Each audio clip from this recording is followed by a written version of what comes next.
तुलसीदास बहुत अच्छी बात कहते हैं। सुतदाराय और लक्ष्मी पापियों के घर हो, संत समागम हरि कथा तुलसी दुर्लभ होई। तुलसीदास कभी कभी कबीर साहब की टोन में बोल देते हैं, कबीर साहब जैसा सच्ची बात बोल देते हैं एकदम जोर से। तुलसीदास कहते हैं पुत्र का प्राप्त होना, पुत्री का प्राप्त होना, बेटा होना, बहू होना, परपोता होना, नाती नतकुर पतकुर सब होना, पनाती होना, जनाती होना, ऊपर नाती होना, सब हो सकता है। 1 लाख पूत समाव लख नाती। लेकिन रावण शिव जी का पुजारी था, खूब बोलता था ओम नमः शिवाय, ओम नमः शिवाय। शाम हुई दारू पीवाए, दूसरे की पत्नी अपहरण कर लाए, ओम नमः शिवाय। ये रावण, ओम नमः शिवाय बोलने वाला रावण शराब पीता था, जुआ खेलता था, क्रोध बहुत करता था, अहंकार में चकनाचूर था, जिसके कारण 1 लाख पोत 1.25 लाख नाती ता रावण घर दिया न बाती। कोई दिया बाती जलाने वाला नहीं बचा। लेकिन भगवान राम वनवास में गए, भगवान बने, लेकिन वनवास में भी साधु संतों का सम्मान किया, सेवा किया और सत्संग सुना। राम स्वयं भी सत्संग सुनाते थे। तो संतों का आशीर्वाद जिनको मिला वो पूजनीय भगवान श्री राम बन गए, और जिनको संतों का आशीर्वाद नहीं मिला वो महापापी रावण राक्षस बन गया, राक्षस बन गया।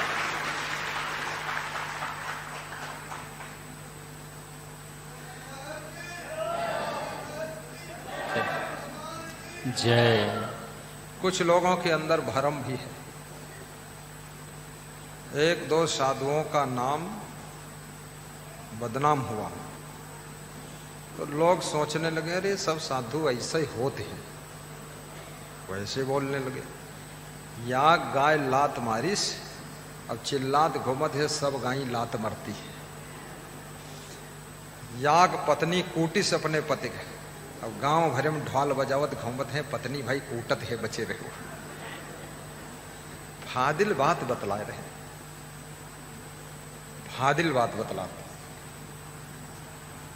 पहली बात, ये समाज के अंदर लोगों को यही ज्ञान नहीं है कि साधु है कौन।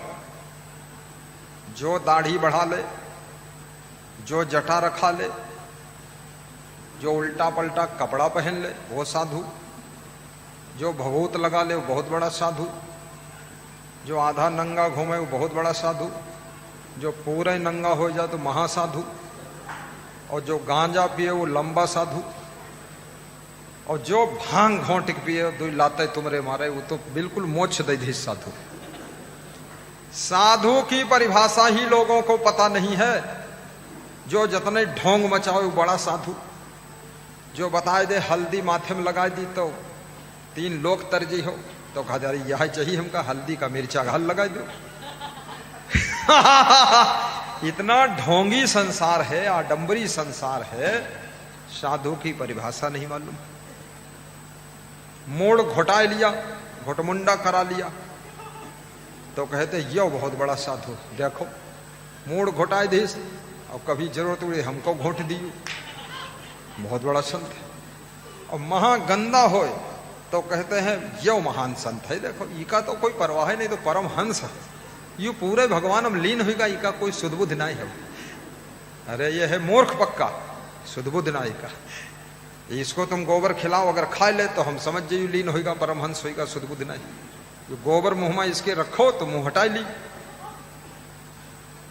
ढोंगी आडंबरी, तो आडंबरी लोगों के लिए जनता को विश्वास, वहीं पर धोखा हो जाता है। साधु कौन होता है? सबसे पहली पहचान साधु और गृहस्थ। गृहस्थ किसे कहते हैं?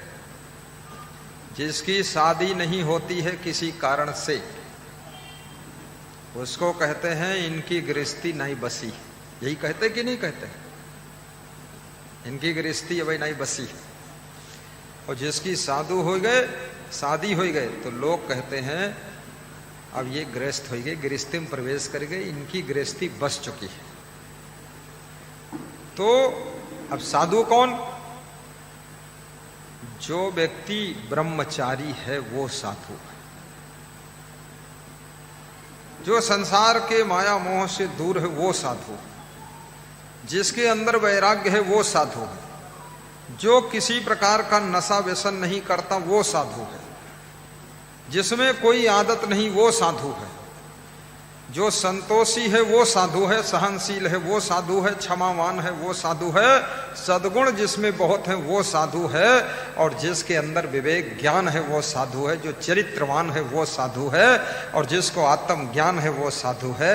याद रखना, जो मन इंद्रियों को अपने कंट्रोल में रखता है वो श्रेष्ठ साधु है। बोलिए सद्गुरु भगवान की जय। अब ये कोई देखता ही नहीं, बस लोग देखते हैं कितना लंबा कुर्ता पहने हैं, कितने लंबे जटा, और काम लटा, और कपड़ा फटा, और बुराई कर्म में डटा। ये साधु की परिभाषा नहीं है। साधु को ठीक से समझ लेना। अब साधुओं में डुप्लीकेट भी घुस गए। कोई पीले रंग का कपड़ा पहनकर घुस गया, कोई लाल रंग, कोई काला रंग, कोई नीला रंग, और कोई क्या क्या बना के वेशभूषा। अब लोगों को भ्रम हो गया और सब लोग आशीर्वाद देने लग गए, माला बड़ा बड़ा पहन के। एक साधु को मैंने देखा, वो घुटनों के बराबर माला पहने था गले से, और इतने मोटे मोटे उसमें ढोल जैसे सब वो थे मन का। तो हमने कहा इतना बड़ा क्यों पहने हो? बोला सब साधुओं से निराला दिखाई देता। तो हमने कहा साधुता है? बोले घर छोड़कर साधु बना हूं और 3 सधुनी रखता हूं, नंबर 1 का साधु। ये 3 सधुनी रखे साध्वी। तेरा चिमटा मेरी चूड़ियां एक साथ खनकाऊंगी, ये है साधुता। तो समझो साधु की परिभाषा पहले। कितने साधुओं को मैंने औरतों को लिपटते और चिपटते देखा और डांस करते। लोग कहते अरे बाबा अतने, मतलब क्या बात है, हमारी पत्नी तरीका इका लिपट गए बाबा।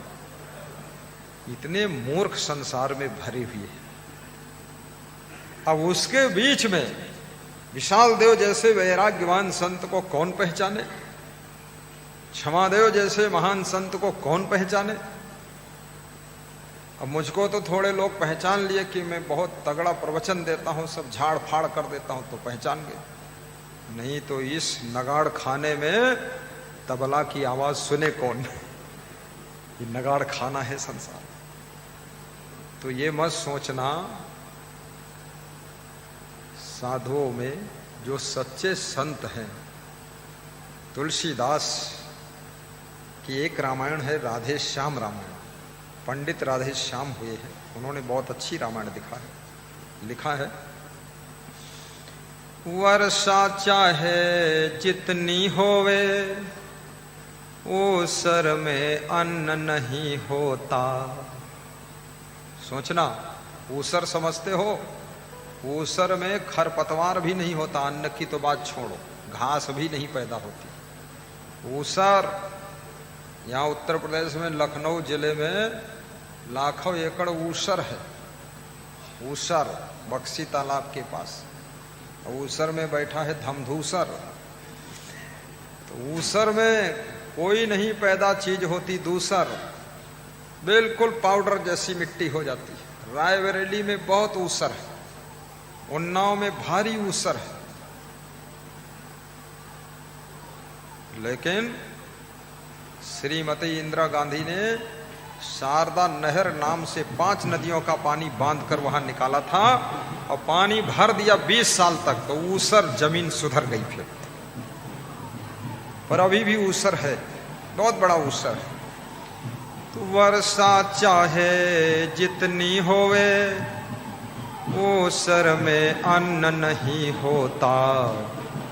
और तैसे ही सच्चे संतों में, तैसे ही सच्चे संतों में अवगुण उत्पन्न नहीं होता।